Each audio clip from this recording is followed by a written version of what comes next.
When some of us say that the travails of Dele Farotimi is beyond the issue of defamation by Chief Afe Babalola, it is not a political one. Dele Farotimi is suffering political sins or suffering from political crimes, so to speak, because you can tell the small screen of defamation is all hula baloo. These guys are just trying to mess the guy up because he's unbroken. He's been very vocal, very authoritative, very strong on his standpoint of criminal justice in Nigeria. Insane and crimes. Let me even begin with this. That book would be an expository or be an exposition, would be enough for investigations to begin to carry out. Unfortunately, one of my challenge, one of the reasons why I think that we may never work as a country are things like this. Our values and principles have been diminished to the barest minimum. We don't even have any. And that's how somebody will write a book that exposes very salient national crimes, very salient ones. And as I talk to you, ignore the facade. Let's look at it's going on in court. A serious country would be setting up serious panel of inquiry to look into the matters and ensure that everybody that has committed that crime, because even if it was 10 years ago, 20 years ago, everywhere in this world, personal lives of political actors, personal lives, if there is a reason for you had an extramarital affair sometime 20 years ago, it's enough to make you resign from your office, because at that time it is assumed that you don't have the character to be able to lead the people. But here, it is the worst of us that actually leads the best of us. It is the worst of us that, and it's not the first time. It was in this country where a service senator in a valedictory session, as he was leaving the Senate, said that he has used his office as husband and husband to a court of appeal judge to lobby for his friends to get favorable judgment. The NJC, Nigerian Judicial Council, the Attorney General Federation, and no other, even the Nigerian Bar Association, nothing happened.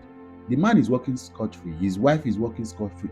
All those judgments that were aborted, that were miscarriage, that were wrong, that were manipulated, nobody has said anything. And you think a country can work like that?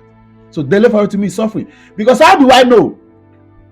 First off, you see all this drama, you know that criminal defamation is not a crime in Lagos State at the moment.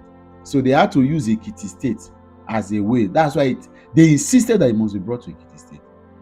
I hear that you should have heard that yesterday, Dele was in court in Ekiti, and then a bail application was submitted by his lawyers. First, the senior advocate of Nigeria was representing him. He was taken to a magistrate court actually, and then the senior advocate of Nigeria was told to step down because sons are too big to be representing either of the parties in the magistrate court. Of course, several dramas and all that. The court ruled that they were going to look into that. The judge ruled that they were going to look into that in the next adjournment. But of course, the son has to step down for other lawyers. He had a full legal team of about 19 lawyers plus the SA that was leading the panel team of lawyers. And of course, we are waiting. So at the end of the day, the judge did rule that the bail application was brought in late and not so properly put together, and then sent Dele Farotimi back to prison and adjourned hearing on his bail application to the 20th, Friday 20th of December. So I'm keeping our fingers crossed. However, we have a new charge sheet. A lawyer by the name Kehinde Ogunmuyiju has now officially also filed a lawsuit against Dele Farotimi for the same purpose of the same books and involvement. And this time he's seeking that Dele Farotimi will pay him 500 million naira for damages, as well as retraction, apologies, and all of you. However, there is a monkey in the pot of soup in this particular case. Kehinde Ogunmuyiju is a son, the eldest son. Of course, is at the point he was made son at about 2 years ago. He was one of the youngest sons ever, and so is the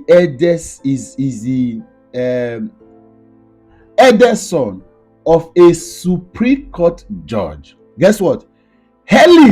Justice Helen Ogunmuyiju was one of the panelists in the Supreme Court panel for the Presidential Election Tribunal. Hold on, it's not over. So Kehinde Ogumuyiju, that is suing Dele Farotimi for 500 million, is the son to that particular Supreme Court judge. Now, the younger son to Kehinde is Otumba Moyinolorun. Okay, Moyinolorun Ogumuyiju is an active member of the APC and currently a serving member in the Ondo State House of Assembly. In fact, he is the member representing Ondo West Constituency 1 APC member. Use your tongue to count your teeth. This is not a political situation. So Dele is suffering. Forget the affiliations of Afe and Dele supported Peter Obi. See, let me tell you. If Doyin Okupe, look at Doyin that sat, Afe just supported, probably felt that Peter Obi was the finest candidate in the election. Doyin Okupe sat as the head of the Presidential Campaign Council of Mr. Peter Obi. He was Director General of the campaign. In Benin, when they came to Benin for the campaign, I one-on-one shook hands and met with Doyin Okupe, exchanged pleasantries, saw him at the Baptist Convention ground. That is him. Spoke highly of Peter Obi, worked for him. In short, he was there because Peter Obi had to do a lot of work, went to the Oba's Palace, went around. Doyin was in the Baptist Convention ground for a lot of the hours before Peter Obi came. And even after Peter Obi left, he was still there. The same day, Doyin is warning Peter Obi not to touch the ample of their eyes, the ample of Yoruba eyes, Tinubu. Because they are not going to take it lightly with anybody again that talks against Tinubu. Doyin Okupe. So, you never can tell what the government. In fact, the expository on Dele Farotimi's book is enough for Afe Babalola to lawyer himself to the APC government to be used for this particular cause. I am not saying that it may be so, but I'm just saying that anything of such may have happened. So forget the affiliations. I see a lot of people write, okay, there are too many ignoramus and idiots everywhere. Oh, they have the same. No, they are not the same political ideology. Afe Babalola may have some. We don't know this current stand. Is it not the same Dele? Is it not Dane Bwala that insulted and exposed Tinubu and said that he stole election? Is a rigger? Is even in 30 years is the one speaking for Bola Tinubu's policies now? So what are you talking about? Of course, Dele is currently suffering political crimes, and the APC's hands cannot be removed from it because, of course, there is a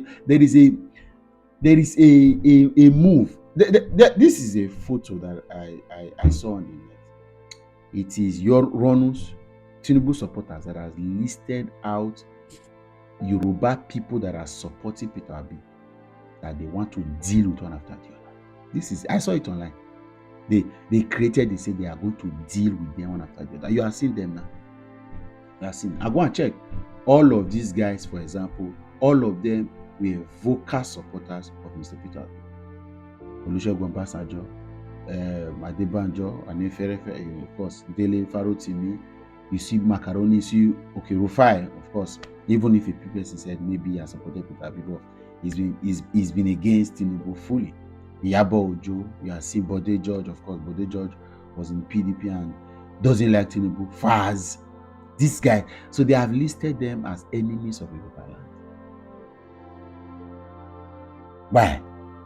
It's a pro-Tinubu agenda for 2027 because, of course, the way it is now, Tinubu has failed as president and is offending the sensibilities of everybody. Even the North, where he has political capital to be able to manipulate, and usually he has offended them. So he will need to bring down every single voice that speaks against him. That's his plan. Aisha Yusufu should be getting ready because that is the plan. So they are going to look for any opportunity at all. So this is a political move. And of course, it is symptoms of state capture. A man that doesn't care about fundamental human rights of others, that doesn't care about democratic tenets and principles. All he wants is power. Give me power, power, power. And anybody against him on the road to power, he can crush with anything, by any means. And God will help. Only God will help the church.